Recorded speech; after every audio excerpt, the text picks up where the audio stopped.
हमारा प्राचीन धर्म विज्ञान इतना जबरदस्त था, हमारा संपूर्ण धर्म ही वैज्ञानिकता के आधार पे था। आज विज्ञान ने कहां तक पहुंचा? सृजन के लिए टेस्ट बेबी ट्यूब था। कहां तक आया? टेस्ट बेबी ट्यूब था। लेकिन हमारा विज्ञान कितना जबरदस्त था, धर्म का विज्ञान, कि हम मंत्रों के द्वारा यज्ञ करते थे। श्रृंगे ऋषि वशिष्ठ बुलावा, पुत्र हेतु शुभ यज्ञ करावा। यस यस जी महाराज जी। श्रृंगे ऋषि वशिष्ठ बुलावा, वशिष्ठ जी अपने राजा के लिए, वशिष्ठ जी राजगुरु थे ना। गुरु आचार्य का एक कार्य होता है कि अपने यजमान या अपने राजा के लिए सारी चीजों को सुगम कर देना। दशरथ जी महाराज के अंदर एक हीन भाव उत्पन्न होता है कि मेरे पास कोई संतति नहीं, कोई संतान नहीं। वशिष्ठ जी ने तुरंत उसकी व्यवस्था की। बोले उस काल के वैज्ञानिक कौन थे? श्रृंगे ऋषि थे। श्रृंगे ऋषि को बुलाया जाए और पुत्र हेतु शुभ यज्ञ कराओ। यज्ञ भी एक वैज्ञानिकता है जी। अमुक औषधियों से, अमुक जड़ी बूटी से हवन करके जो वातावरण क्रिएट किया गया वहां पे, उस वातावरण ऐसा क्रिएट हुआ कि उसमें जिस अग्नि में आहुति दी जा रही है वे स्वयं साकार रूप में प्रकट हो गए। प्रगटे अग्नि चरुकर लीना, अग्निदेव स्वयं प्रकट होते हैं। कैसे प्रकट हो गए भाई? ऐसा सुगंधित वातावरण तैयार किया गया। वो सुगंधित वातावरण यानी वो वैज्ञानिक, इतना वैज्ञानिक युग जबरदस्त था कि हमारे ऋषि महर्षि इस चीज को जानते थे कि इस चीज को अगर हम अग्नि में आहुति देंगे और इसका जो धुआं होगा, इस धुएं से अमुक देव आकर्षित होकर यहां पे आए। मतलब जो प्रतिक्रिया होगी तो देवता प्रकट हो जाएंगे। ये विज्ञान था उस जमाने का। क्या बात! स्वयं साक्षात देव को प्रकट करने का विज्ञान। जी जी। अग्नि आए, आकर के चरु दिया और उस चरु से पुत्र की प्राप्ति हुई। अब आगे बढ़ते हैं। हमारा विज्ञान और कितना जबरदस्त था जी। मैं भगवान श्री राम, अब वहां पे ज्योतिष आगे आता है। ज्योतिष भी एक विज्ञान का ही अंग है जी जी। ज्योतिष के अनुसार वशिष्ठ जी ने नामकरण वगैरह वगैरह सब कुछ किया,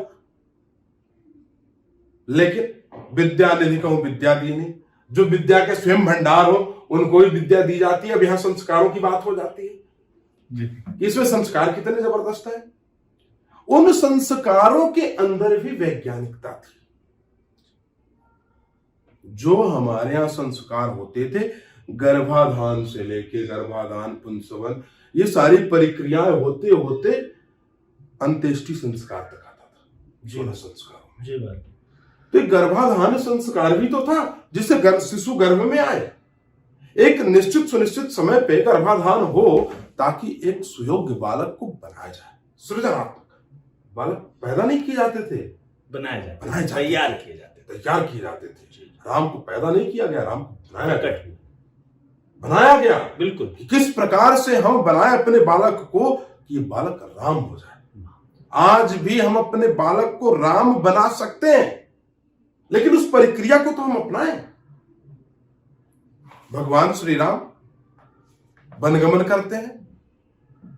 जब वनगमन करते हैं तो मनीषियों के द्वारा, जो मनीषियों की लेबोरेटरी थी, प्रयोगशालाएं थी, उन प्रयोगशालाओं में इस प्रकार के तमाम आयुध, आज परमाणु बम, ये और वो तामझाम, इसाइल मिसाइल सब कुछ बनाए जा रहे हैं। कहां बनाए जा रहे हैं? लेबोरेटरी में, प्रयोगशाला में अनुसंधान हो रहे हैं। लेकिन हमारे मनीषियों ने कैसे अनुसंधान किए? एक बाण बनाया और उस एक बाण को मंत्रों के द्वारा अभिमंत्रित करके और उसको छोड़ दिया गया। और उसमें देखिए वैज्ञानिकता की एक बाण गया और एक बाण ने 1000 बाण का रूप लिया और 1000 जगहों पे प्रहार किया और पुनः एक रूप में आया और वापस तर्कस में। क्या आज के विज्ञान ने ऐसी कोई मिसाइल, ऐसा कोई यंत्र तैयार किया कि एक यंत्र को छोड़ा, 1000 भागों में गया और 1000 जगहों पे वार किया, वार करके फिर एक में आया, वापस हमारे पास आ जाए, रिटर्न? रिटर्निंग की कोई गारंटी नहीं। मिसाइल गई, वहां विस्फोट किया और खत्म हो गई, जी वापसी नहीं है। आज का विज्ञान है कहां? बहुत दूर दूर तक नहीं है जी।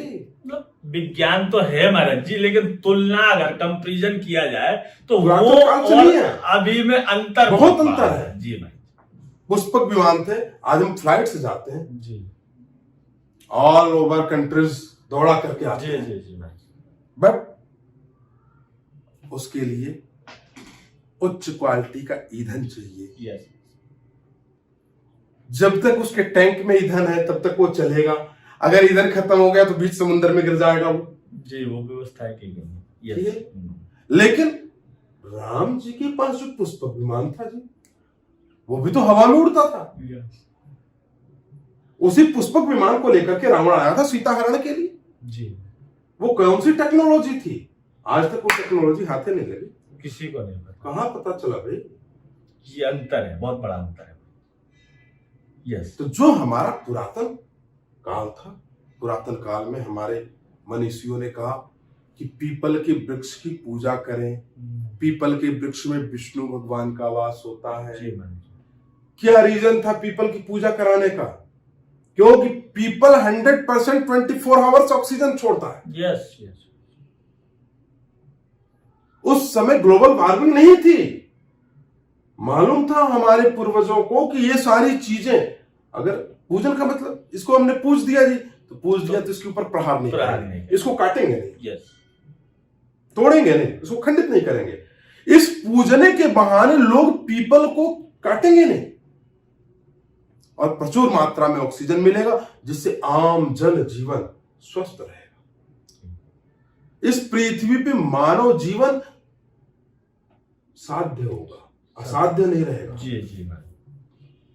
तुलसी घर में होना चाहिए, आंगन में तुलसी का पौधा लगाइए, दीपक जलाइए, पूजन करिए, ये करिए, वो करिए। क्यों ये सारी विधाएं दी गई? तुलसी एक छोटे परिवार के लिए प्रचुर मात्रा में 24 आवर्स ऑक्सीजन देती है। ऑक्सीजन भी देती है, एंटीऑक्सीडेंट भी है, मतलब सब कुछ है। आज हम लोग, हमारे सनातन धर्म के घरों में तुलसी वृक्ष होता था। जी मैम। हनुमान जी महाराज जब लंका में जाते हैं तो क्या देखते हैं? देख तुलसी का वृंदता, देख हर्ष कपिरा। बिल्कुल खुशी हो गई उनको, खुशी हुई तुलसी का वृक्ष। अरे यानी ये तो हमारी ऋषिकुल परंपरा का विषय है भाई। तो हमारे सनातन में धर्म, पूजा पाठ, हर चीज में वैज्ञानिकता छुपी है। जी। हमारे सनातन धर्म में सर्वप्रथम कहा गया कि कोई भी पूजन पाठ से पहले प्राणायाम करना। प्राणायाम क्यों करते हैं भाई? वो भी तो वैज्ञानिकता है।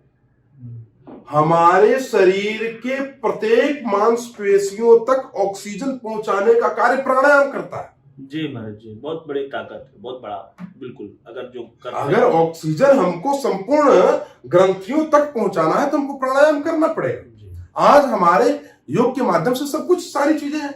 आज ऋषि सुश्रुत ने सबसे पहले सर्जन हुए, ऋषि सुश्रुत जी, जिन्होंने ऑपरेशन करने की विधा बताई। अच्छा, ऋषि सुश्रुत से ही तो ऑपरेशन चला। आज ऑपरेशन हो रहा। ऑपरेशन क्या, एक वैज्ञानिकता ही तो है। अरे उससे भी और पीछे चलो तो कितनी बड़ी वैज्ञानिकता। महादेव ने गणेश का सर काट के हाथी का लगा दिया।